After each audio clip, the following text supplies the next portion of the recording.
এই গল্পটি সম্পূর্ণরূপে কল্পনাপ্রসূত। এর সাথে কোনো বাস্তব ব্যক্তি, ঘটনা বা স্থানের মিলিয়ে দেখা ঠিক নয়। কোনো চরিত্র বা ঘটনার সাথে বাস্তব জীবনের কোনো মিল থাকলে তা সম্পূর্ণরূপে কাকতালীয়। এই গল্পের উদ্দেশ্য শুধুমাত্র বিনোদন। নমস্কার বন্ধুরা, আমি রূপম আর আপনারা শুনছেন রূপমের স্টোরি লাইন্স। আজ আমাদের বিশেষ নিবেদন হঠাৎ দেখা। গল্প পাঠ এবং গল্প লেখাতে আমি রূপম আপনাদের সঙ্গে আছি।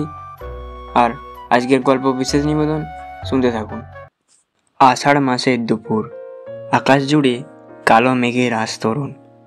গরমের জ্বালা করা বাতাসটা হঠাৎ থেমে গিয়ে চারিদিকটা যেন ঠান্ডা হয়ে এসেছে। কয়েক ফোঁটা বৃষ্টি পড়তে পড়তে মুহূর্তের মধ্যেই ঝমঝমিয়ে নামলো বৃষ্টি। কৌশিক হাঁটছিল গ্রামের সরু পাকা রাস্তায়, ব্যাগে কিছু কাগজপত্র, হাতে মোবাইল। কলকাতার এক প্রকাশনা সংস্থায় সে কাজ করে। এই সূত্রেই আজ এক গ্রামের প্রাইমারি স্কুলে যেতে হয়েছিল সাক্ষাৎকার নিতে। ফেরার পথে এই আকস্মিক বৃষ্টি, ছাতা নেই, শরীর ভিজে একাকার। কিছুটা দৌড়ে এসে আশ্রয় নিল একটা পুরনো বাস স্টপে। চারপাশে শুধু ধানক্ষেত আর তাল গাছের সারি। 5 মিনিট পরেই সেখানে এসে দাঁড়ালো আর একজন।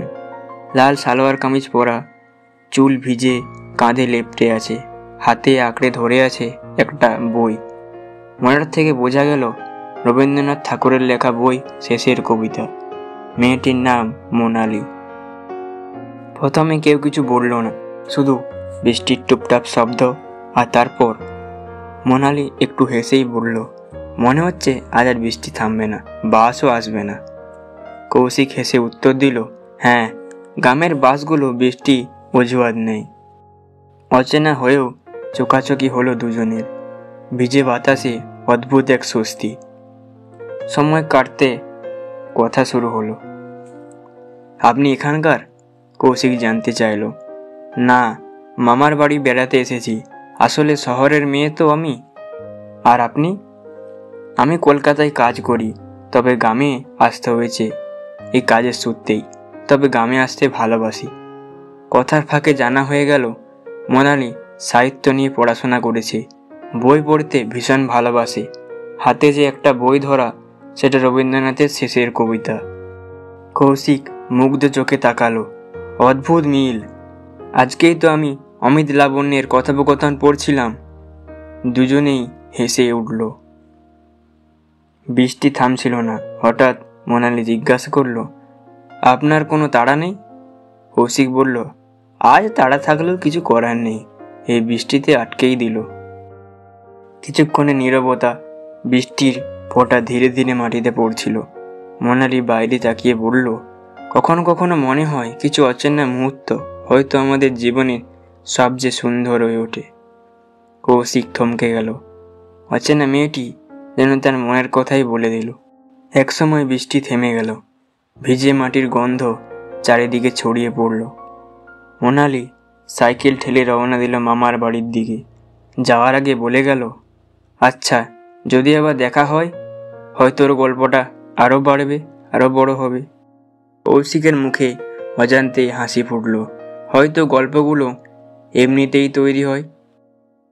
তারা দুজনেই নাম পর্যন্ত জিজ্ঞাসা করল না, তবু মনে হলো যেন বহুদিনের চেনা। কয়েকদিন কেটে গেল। কৌশিক কলকাতায় ফিরে এসেছে। কাজের ব্যস্ততায় চলছে, কিন্তু মন বারবার চলে যায় সেই বাস স্টপের দিকে। সেই ভেজা দুপুর, সেই অচেনা হাসি। অন্যদিকে মোনালি মামার বাড়িতে থেকেও অদ্ভুত এক শূন্যতা অনুভব করছে। মনে মনে ভাবছে, কি আশ্চর্য, নামটা পর্যন্ত জানা হলো না, তবু মনে হচ্ছে একটা বন্ধন তৈরি হয়ে গেছে। 5 দিন পর কৌশিক আবার গ্রামের বাড়িতে এলো, এবার অন্য কাজে। সন্ধ্যা নাগাদ স্টেশন থেকে হাঁটতে হাঁটতে বাজারের ভিড়ে ঢুকলো। হঠাৎই কানে ভেসে এলো পরিচিত হাসি। চোখ ফেরাতেই দেখলো মোনালি হাতে থলে হয়তো বাজার করছে। কৌশিক এগিয়ে গিয়ে বলল, মনে হচ্ছে আবারও বৃষ্টির মতো হঠাৎ দেখা হয়ে গেল। মোনালি বিস্মিত হয়ে তাকালো, তারপর হেসে উঠল। তাহলে গল্পটা সত্যিই বড় হচ্ছে। এইবার দুজনেই নাম জিজ্ঞাসা করলো, ফোন নম্বর বিনিময় হলো। সেদিন থেকে শুরু হলো নতুন এক অধ্যায়। ফোনে গল্প, হোয়াটসঅ্যাপে মজার মজার আলাপ, বইয়ের আলোচনা। কৌশিকের একাকী শহুরে জীবনে যেন হঠাৎ রঙিন হয়ে উঠল। মোনালির জন্যও নতুন এক আনন্দ।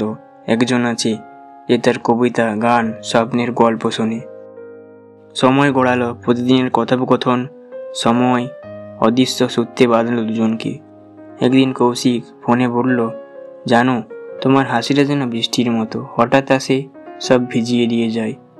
মোনালি চুপ করে গেল। কয়েক মুহূর্ত পরে বলল, হয়তো তোমার কথাগুলো আমার জীবনে ঠিক সেই রকমই।